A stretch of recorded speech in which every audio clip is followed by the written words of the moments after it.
Last night, we focused on the new RBI notification which said that you could deposit more than 5,000 rupees only once.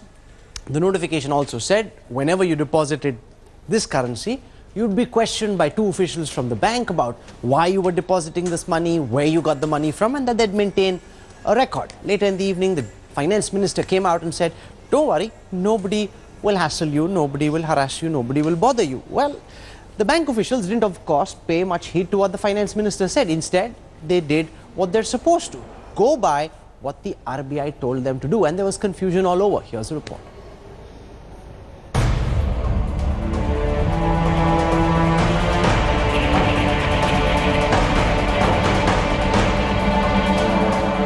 Deposit of over 5,000 rupees in banned banknotes can be made only once till December 30. As the Reserve Bank of India's new deposit rule kicks in, here is how India is reacting to the move. तो इसमें पर problem इस बात की हो रही है कि लोगों को अवेयरनेस होना चाहिए, एक डेस्क लगाना चाहिए। मैं आया बैंक में सुबह 8:30 बजे लाइन में लगा, मैं चेक लेके गया अंदर में, तो मैनेजर ने बताया इसका आईडी लाओ। आईडी ला के बोल रहा नहीं आप नहीं देगा, हमारा सिस्टम चेंज हो गया। Quite a few people who came to deposit money for the first time said that they had made their first deposits so late in the day only because they did not want to make the queues longer because of panic post the November 8 announcement. Others whose income was scrutinized say they did not find it a hassle. मुझसे सिर्फ ये पूछा गया कि आपने पैसे जमा कराने में इतना विलंब क्यों किया, इतना लेट क्यों किया, जिसका मैंने एक वैलिड रीजन जो था वो उन्हें दे दिया और आसानी से मेरा काम हो गया। भीड़ की वजह से अवॉइड कर रहे थे कि काहे के लिए जो है जान के अननेसेसरी क्राउड क्रिएट करने से क्या फायदा है। But there were many note ban followers too. Even with changing rules, they don't mind standing in serpentine queues as long as it serves the purpose of curbing black money. तो government का बिल्कुल सही decision है कि बिल्कुल मेरे ख्याल से तो बिल्कुल बंद कर देना चाहिए पुराने नोट को जमा करने के लिए बैंक में। कि पैसा नहीं लेना चाहिए बैंक को 5,000 से ऊपर, और अब तो बिल्कुल ही क्लोज कर देना चाहिए क्योंकि अब से पहले लोग बाग कहाँ सो रहे थे जो पैसा जमा करना था। And amid the ruckus, the queues only seem to grow longer. मुझे लगता है कि जस्ट और जितना लोगों को बाहर वेट करना पड़ रहा था, अब उससे भी ज़्यादा वेट करना पड़ेगा, और जितने काउंटर पहले विड्रॉल के लिए थे वो कम कर दिए, अब डिपॉजिट के लिए ज़्यादा हो गए हैं।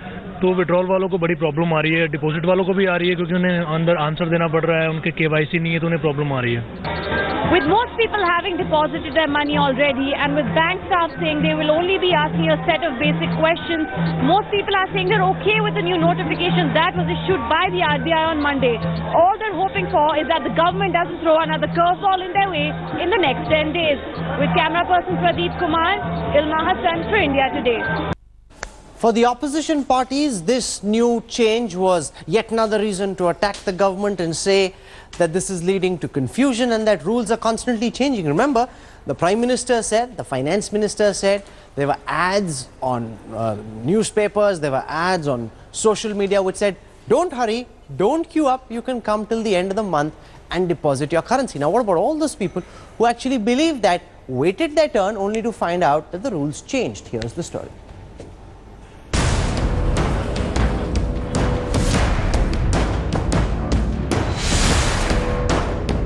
India continues to line up at banks and ATMs, facing the heat of the demonetization scheme.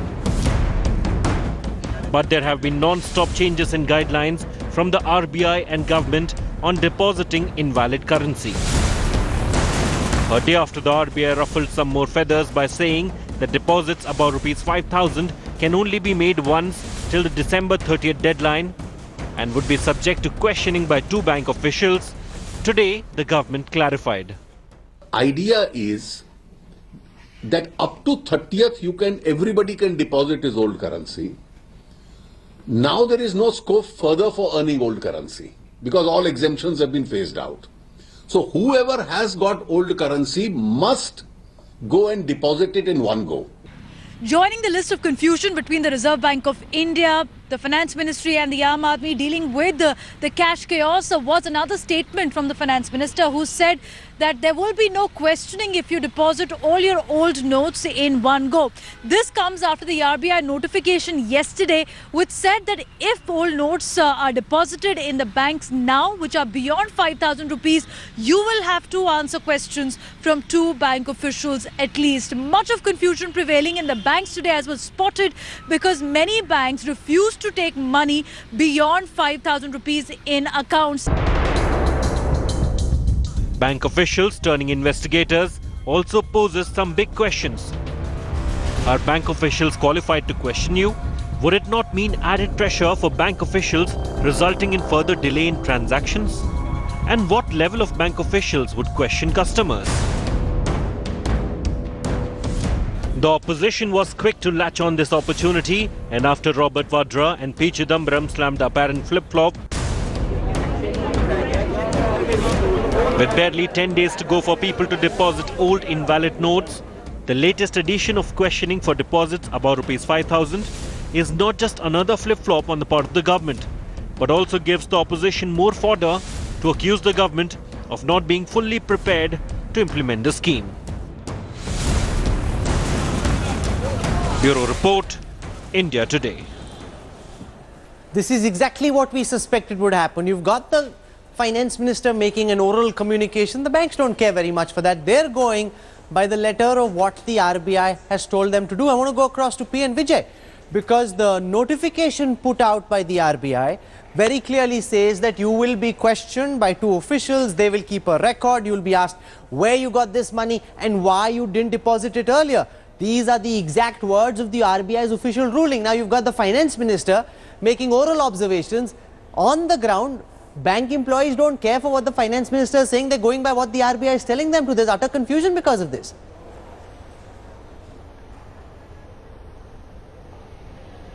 No, Rahul, I think this is frankly a lot of sound and fury signifying nothing. I went to a bank branch today, sat there for half an hour just to check it out, because I knew there will be TV shows on this next couple of days. And this form has basically two important questions. One, it says, why did you delay this so much? And most people were writing, there were very long queues, so we waited for the queues to come down, etc. And the question below that said, what is the source of this cash?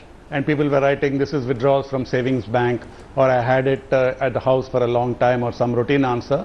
The whole thing, normally people took about 40 seconds. The banks just filed it, people went in. So I saw in about 10 minutes, about 14-15 people did it. There's absolutely no investigation. There is absolutely no questioning of that sort. People come, fill that form and deposit. So Meera and Sanyal, go.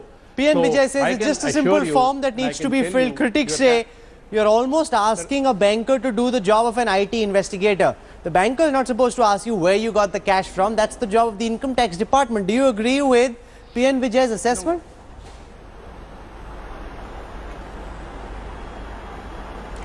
So, I don't know which bank Vijay banks with, but certainly I've been receiving calls all day saying that they've gone to the bank. Some banks actually stopped accepting all deposits altogether because they were not clear. Some banks said that they have to get an approval. Okay, well, that's fine. Okay. But other banks were saying that they had to refer it to an AGM or a DGM. See, Rahul, the problem is that in the first round, you didn't plan properly, so you don't have enough currency. So you started preventing people from withdrawing their own cash.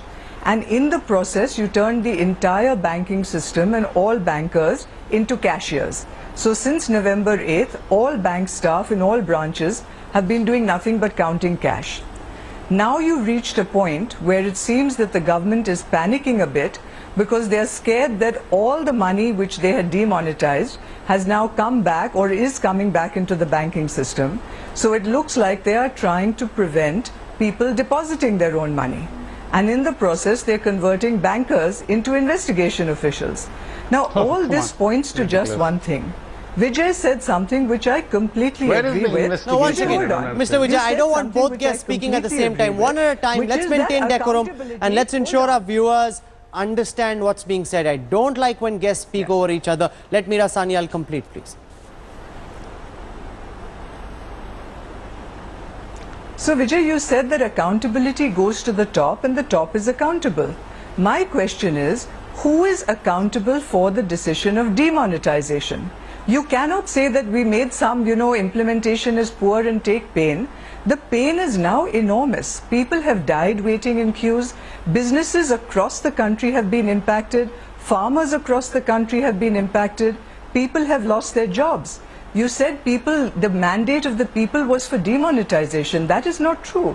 The mandate of the people was for more jobs. It was for more growth. It was for Achhe Din. These are by no means You've been a banker yourself. This is turning PN out to Vijay be a says nightmare it's just a new across form, the an country. additional form that needs to be filled. We got complaints from many centers where people said that they were being questioned, and in those messages they actually wrote, when they were asked, why didn't you come earlier? Some cheeky people actually wrote that we heard the Prime Minister, we heard the Finance Minister say you can come till the 30th of December, so we were waiting. So people are, of course, upset with the fact that rules have changed.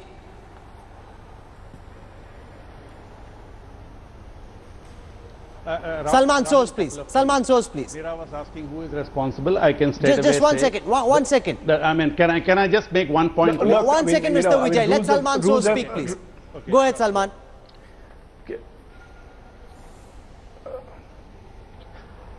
Look, I think the rules have been changing because clearly this was not a well thought through process. Let's accept that. I think no matter what Mr. Vijay says, based on a single data point of being at a branch of South Extension branch of some Axis bank, he thinks that that's the scientific way of doing surveys. Maybe that's the way BJP does surveys. Maybe that's the Namo app survey. That's why they love these kinds of things. But the fact of the matter is that if it is not such a big deal to answer these two questions, then why have the form in the first place? I think Ms. Sanyal is right. The government was totally overwhelmed by the kind of money that came in. Pretty much all the money that was out has essentially come back into the banks, and the government's whole idea of demonetization has been turned on its head, and it is a big fiasco. And now they're trying to make sure that put the brakes on somehow, but it's too late. I think what the Prime Minister has basically made up his mind about is that no matter what, he'll keep pushing through this thing so that it somehow works. Mr. Vijay, in the first part of our debate, you said the responsibility must go to the top. No matter how much when it comes to bank managements, Meera Sanyal argues if that is to be the logic, then in this instance also the responsibility must go right at the top in the political management as well. Rahul, you're not allowing me to speak, and just like the Congress party is not allowing the Lok Sabha to function, but I'm very happy to answer all the 3 points that Meera and Salman was making. First point, of course, Prime Minister Narendra Modi is responsible for demonetization. He is very proud to be responsible for demonetization. If people would kindly read the BJP manifesto, we had a pretty large portion about efforts to clamp down on black money. We took efforts by signing various tax treaties with various tax havens. We had the VDIS program. For us, it's an article of faith. Honestly, why people should think Prime Minister is not responsible for demonetization? That's point number one. Point number two, what Salman was saying was that if there are, say, 16 lakh crores of money was in circulation, 2.5, 3 sort of disappeared, and about 12 lakhs is coming back into the banks, we consider that a great fulfillment of the demonetization. 12 lakhs that's coming because back. This money the RBI is already saying that more than 13.5 lakhs has already come back. There have been multiple reports. Rahul, please. 14 lakhs plus. Rahul. No, Rahul, more than 14 lakhs has already come back. Rahul, more just than 14 lakhs has already come please. back. 14 lakhs. Rahul, let us say entire 15 lakhs comes to the bank. Rahul, let us say, Arey Salman, baat to suna na. Okay. Arey, if you don't listen to me, what can I say? Let us assume that every 15.5 lakh crores comes into the bank. I take that as a... Arey, baat suno na. Don't interrupt like your colleagues do in Parliament. Okay, let's have a decent debate here at least. You see, that is, in my mind, a success of the scheme. Ask any banker, ask any... I hear you on this. Why? I want to get because a final word from Vishwas Uttagi as a representative of the All India Bank Employees Association. What do you make of these constant changes? Do you think this is just evolving with a changing situation, or do you believe it reflects a lack of forethought and planning? Yeah, since beginning I'm saying there is a total confusion because there was no strategy and planning of implementing demonetization scheme by RBI as well as Government of India. Now the question is, you are going against your own notification of 8 November and you say that only 5,000 you will be accepting. Now you are putting bank officer in the shoe of a IT expert or income tax expert. Now that is exactly ridiculous. Now my rural man is only one-man branch. How can I bring 2 witnesses at rural place? That is one question. And secondly, all notes are white as long as you don't decide that it is black and out of the system. Now up to 30th December, all notes are good money. So subsequently, you can decide. I'm going to leave it there. That's a good point. You've heard both what the BJP says, you've heard what the combined opposition is saying. We leave it to you, our viewers, to decide what you make of this expose. I'm going to leave it there. PN Vijay, Meera Sanyal, Vishwas Uttagi, Salman for joining me on the newsroom tonight. Thank you very much. This is where we wrap up this power-packed edition of the newsroom. One more agenda-setting investigation by the best investigative team in the country. Our search continues. If there are rotten apples out there, we will get them. Make no mistake about that. Thank you very much for tuning in tonight. Goodbye. Good night.